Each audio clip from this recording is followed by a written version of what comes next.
This is my first video, so I think it right to introduce myself. My name is Miss Parmer. That's what you're gonna call me.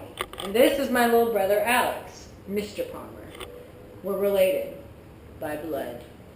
Blood siblings. We are not married. No, we're not, because that's weird and wrong and illegal. Alright, I want to start us off tonight by talking about the two different kinds of energy. There's potential and then there's kinetic. Simply what potential is stored energy, aka something that's not moving, like this. Right now, it's not moving. But as soon as I move it, throw it up into the air or something, anytime I put it into motion, it's kinetic energy that it's using. And now, another thing I'd like to talk to you about is the law of conservation of energy. And that is that energy can neither be created or destroyed. All the energy that's in the world and the whole universe has always been there and it always will be there. Take this balloon for example. It's filled with energy. The water is energy. It's got a certain amount that isn't going to be taken away and that it's not going to be created or destroyed. Even when I do this. No way. Alright. Some people may think that the energy has just been lost, but it hasn't. It's simply been put into a different place. See, like, it used to be all in the balloon, and now it's there, and everywhere you see water. Perfectly put. Alright.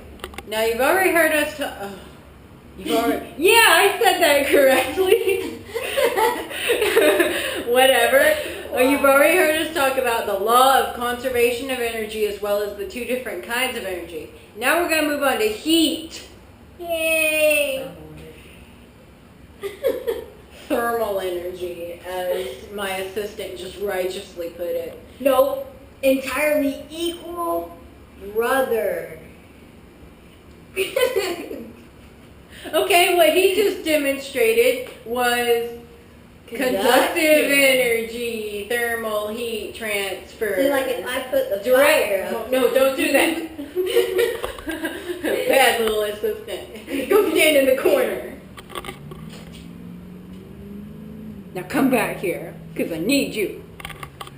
Alright, anyway. So, conduction is direct contact with another object so that the heat is absorbed by the other in between the two objects directly, like a good hug.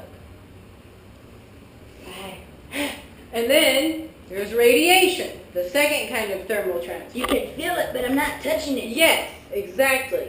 You can feel the heat source, but you don't have to touch it. It's just like with the sun. It's too far away. It's like a warm fire on Christmas night. Except it's only November 4th. And then November 4th night. Alright. And then the last type of heat transfer is is convection. Okay, what convection is it's the mixing of heat in between two fluids. Air, water, what have you, any type of liquid or gas. And what it is tell us the rule. Okay, so you know how hot air rises and then cold air, the cold air gets pushed below. And so the hot air and the cold air try and level out so it'll be like one even thing. But in the process of them leveling out, the hot air chases the cold air and it forms into a cycle. That's why we have weather patterns. That's why we get cold fronts and then heat fronts. That's the convection explains everything.